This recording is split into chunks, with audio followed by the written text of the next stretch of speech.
Cámara de Diputados envió una propuesta para expedir la ley de amnistía. La dio a conocer el líder morenista en San Lázaro, Mario Delgado.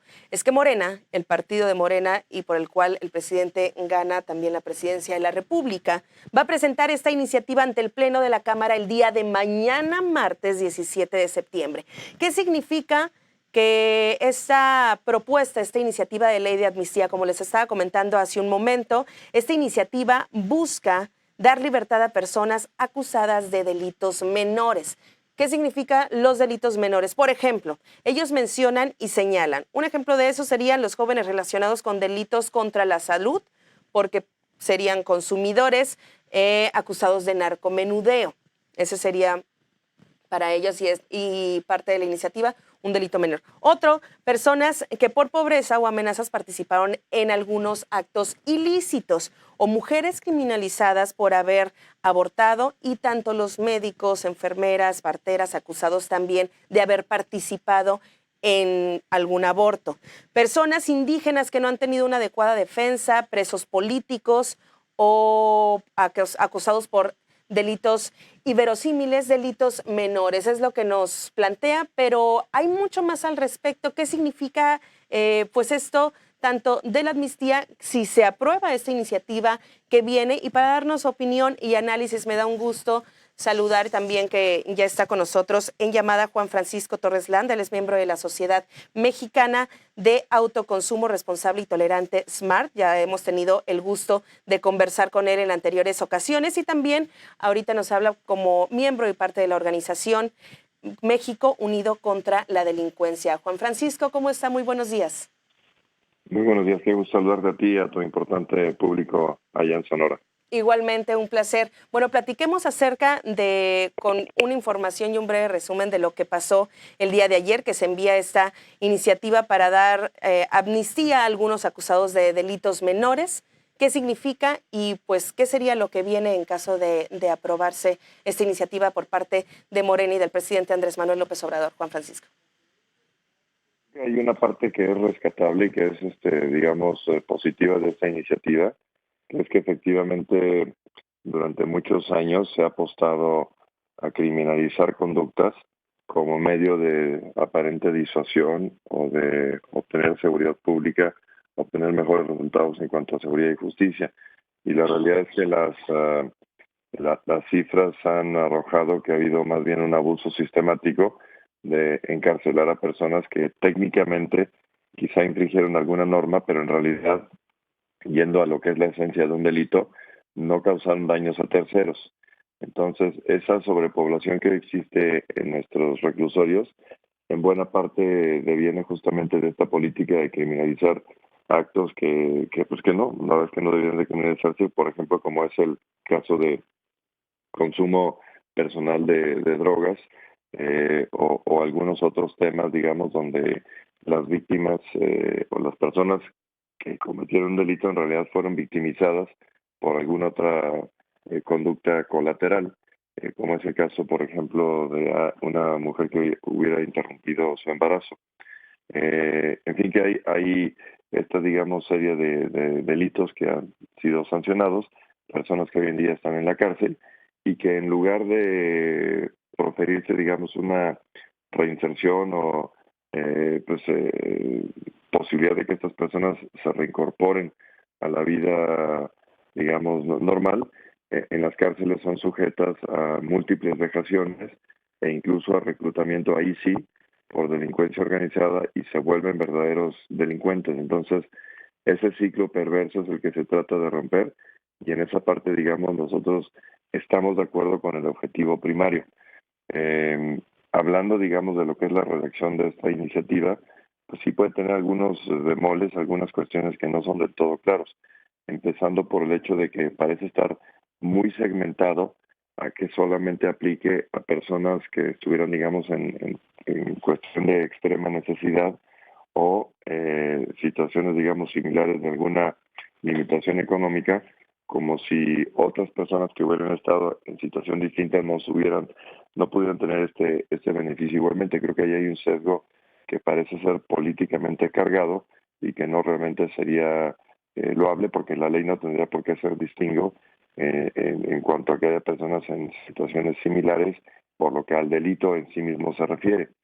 Otra parte que no nos gusta es que hay una carga de la prueba para la persona que quiera aspirar a este beneficio y se habla de situaciones de si lo forzaron, si lo obligaron, si le dieron de alguna manera, hubo cierto tipo de elemento que hubiera impulsado a esta persona a hacer lo que hizo. Esas cargas de prueba en la práctica se van a convertir en un tema complicado y va a quedar en gran medida a la discreción de los jueces, lo cual puede generar a lo mejor no una columna vertebral de transparencia, sino criterios pues totalmente subjetivos por parte de los jueces para ver si efectivamente caen en los supuestos de lo que marca la iniciativa. Creo que ahí falta algo de técnica y eso, insisto, puede no resultar en los extremos que la ley propuesta está buscando. Entonces, en resumidas cuentas, hay un buen objetivo. Venimos de un problema muy serio en materia de criminalización de muchas conductas.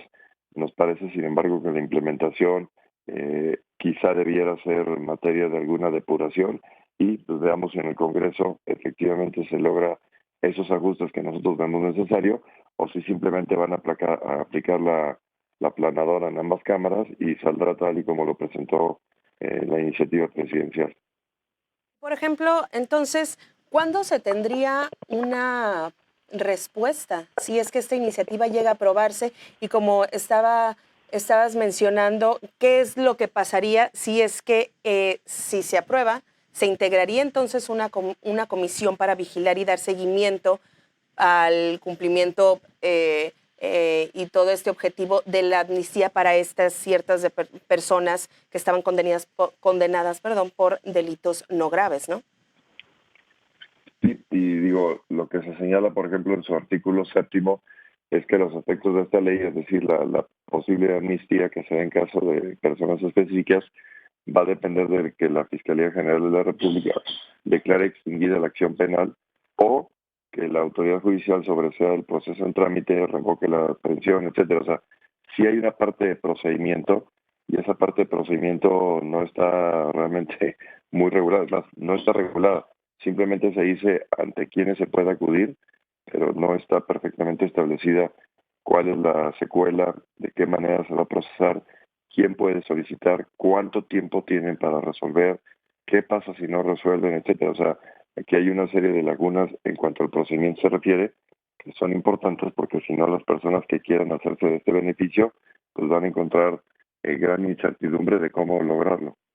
Sí, y aparte también estamos hablando de personas, como lo menciona la misma iniciativa y los mismos representantes del presidente, estamos hablando, por ejemplo, de jornaleros o personas que por la misma carencia económica y el poco conocimiento de leyes, pues han tenido estas repercusiones que a lo mejor han sido, pues, que les dieron sentencias injustas. Entonces, estarían faltos de conocimiento, faltos de recurso también como para ellos en algún momento solicitar una amnistía, ¿no? En un caso de una situación de ellos de algún delito.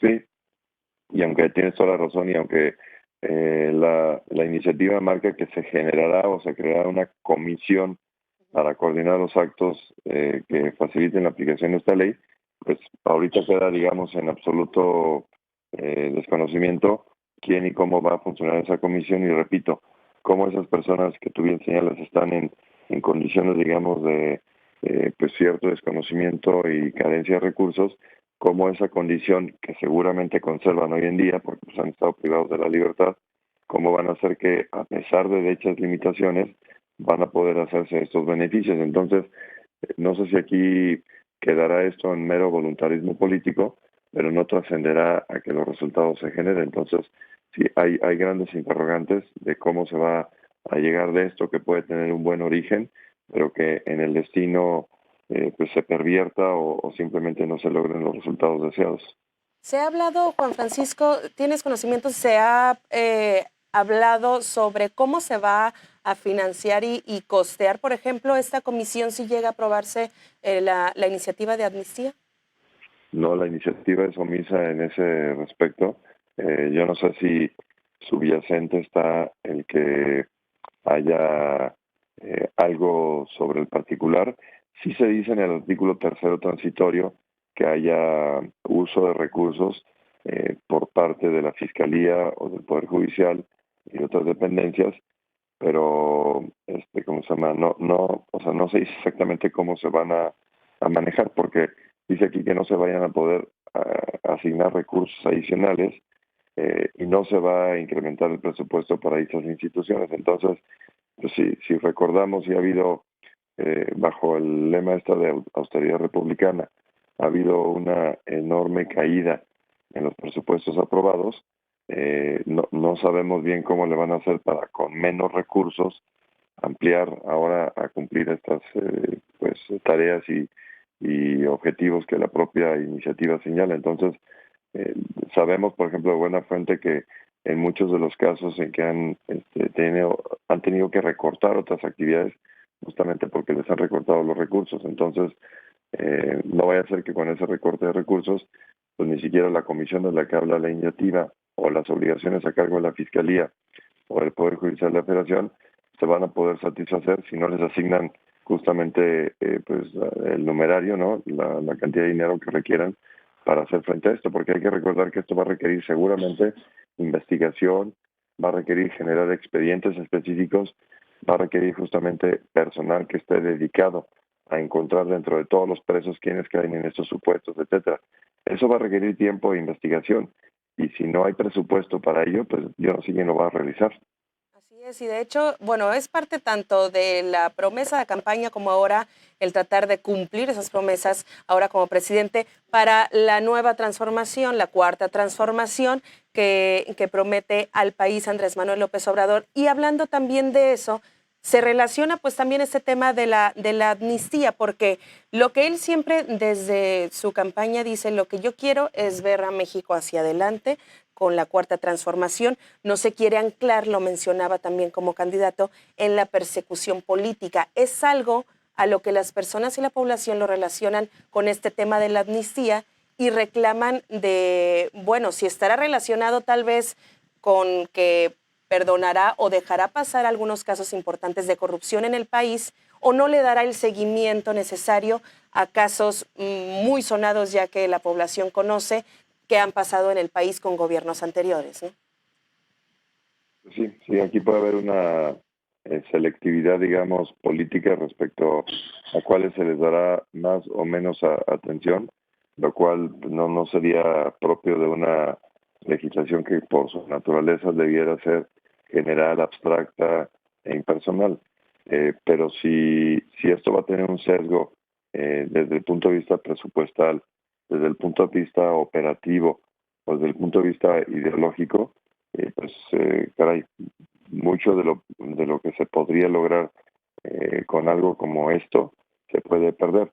Aquí hay que señalar que, por ejemplo, nosotros en México Unido contra la Delincuencia, durante muchos años justamente hemos venido diciendo que hay que despresurizar el sistema carcelario nacional y para ello eliminar de tajo aquellas personas que hayan sido procesadas simplemente por consumo personal de drogas, porque en realidad eso no constituye un delito en esencia porque no estaban afectando a terceros y los meten en un lugar en el cual el Estado no controla nada y sin embargo ahí sí son sujetos de violencia y paradójicamente incluso el mayor centro de distribución y consumo de drogas son justamente los reclusorios. Entonces son ese tipo de contradicciones las que hay que luchar y de alguna manera gestionar mejores condiciones para el país que hoy no se logran.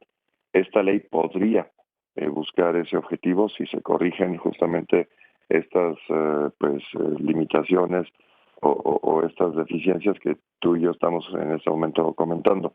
De no ser el caso, pues va a quedar como algo, insisto, de buena intención, pero que no llegue a su cometido. Y aquí haríamos una calurosa, digamos, solicitud de que en este y en los demás casos para que haya una transformación, llámale como le quieras llamar, que sea objetiva y que sea productiva, se requiere que se apliquen datos duros, se requiere que se apliquen las recomendaciones de los expertos en la materia y que no se improvise. esta vocación de estar improvisando y de no recurrir, digamos, a estudios serios por quienes ya han estudiado la materia, pues son un poquito dar palos de ciego. Necesitamos mejorar la ejecución de las políticas públicas y esta no es la excepción. Recurramos a los expertos, tomemos la información que ya se ha procesado durante mucho tiempo y que no se improvise porque simplemente no se va a llegar a los objetivos. Así es, y como bien lo mencionas, la buena intención con esta iniciativa, pues personalmente también la veo clara. Y hablemos también citando hace el año pasado, en mayo, como candidato presidencial, en una entrevista, decía que buscaba una nueva etapa para vivir sin corrupción y sin impunidad. Juan Francisco, ¿cuál es tu opinión entonces de cuál sería el beneficio o cómo vieras entonces esta iniciativa de amnistía para que se logre esta promesa de campaña y ahora en su ejecución como presidente de la República para terminar con la corrupción, con la impunidad en este tema de amnistía? Porque como te repito, sí estamos viendo los objetivos de buenas intenciones, pero también, pues como también te comentaba, se está, no sé si dejando a un lado de la persecución política, es algo que a los mexicanos también les interesa y muchísimo que se le diera ese seguimiento. Sí, creo que hay un elemental punto de consistencia en que para eliminar corrupción e impunidad tiene que haber una cruzada realmente profunda en lo que es aplicación de la ley. Y eso se aprecia que por lo menos hasta este momento hemos visto algunos casos donde parece ser que efectivamente se lucha contra la impunidad, pero en muchos otros donde el sesgo es de que si el presidente en su criterio alguien no es, digamos, deshonesto, con esa sola calificación basta y sobra como para que ya no haya necesidad de investigar o de aplicar la ley. Entonces, esto no es propio de un régimen democrático y mucho menos de uno que aspira a generar condiciones realmente donde lo que se aprecia es que al margen de la ley nada y por encima de la ley nadie. Ese, pues, dicho, ¿no? Esa referencia que ha sido tan usada, pero que en la práctica no se está respetando. Entonces, justamente de lo que se trata es que la ley se debe aplicar sin distingo. No existe un concepto, por lo menos formalmente, en el cual la justicia esté por encima de la ley, entonces yo determino qué es justo y qué no es, porque eso, insisto, volvemos a los temas de subjetividad y de, pues, no aplicación pareja. De lo que se trata para abarcar, digamos, corrupción e impunidad es que nadie esté justamente al margen de la ley, los procedimientos sean estándares, se realicen por instancias independientes del poder público, del poder político, y que finalmente haya un rasero en el cual nadie esté exceptuado. Pero nosotros no vemos que eso esté, digo, nosotros ni nadie, yo creo que nadie está viendo que eso esté sucediendo y por lo tanto esa promesa de campaña se está quedando bastante corta en los hechos. Y por lo mismo es criticable que no se dé, por ejemplo, autonomía a las fiscalías, que no se les deje trabajar en forma independiente y que por el contrario haya una serie de señalamientos de cómo deben de operar. Un ejemplo, por ejemplo, que es terrible es lo que pasó en Veracruz, en el cual la Fiscalía Independiente pues ya no es independiente porque ya finalmente el gobernador logró imponer a alguien de su designio, ¿no? A alguien que le parece que no es su contrincante político, cuando en realidad tendría que funcionar eso como cuestiones independientes y que las fiscalías no tengan una finalidad política y mucho menos un jefe político como pueden ser los gobernadores o a nivel federal el presidente. Pero parece que esa parte no estamos avanzando y la clase política no ha entendido cuál es pues el reclamo que de la ciudadanía se hace, que es muy puntual, que es que nos deben de dar seguridad y justicia. Y si tú analizas los datos que van acumulados este año, ya 2019 es el año más violento en la historia del país y eso es un reflejo crudo de que en materia de procuración, de justicia y de seguridad no vamos por un camino deseable, sino que los problemas no se han atendido y por el contrario hay una especie como de desenfreno en que la delincuencia está fuera de control y por eso vemos estos niveles, digamos, en que solamente en materia de homicidios ya llevamos más de 20,000 en lo que va del año. Eso es una pésima señal que no se está atendiendo. Muy bien. Muchísimas gracias por esta información tan interesante. Su opinión también, Juan Francisco Torres Landa, por parte de la organización México Unido contra la Delincuencia. Que tenga excelente mañana y permítanos estar en contacto también para más análisis y más información interesante. Que tenga buen día. Que estés muy bien, siempre a tus órdenes. Saludos a Sonora. Muchísimas gracias. Ya son las 7 de la mañana y 32 minutos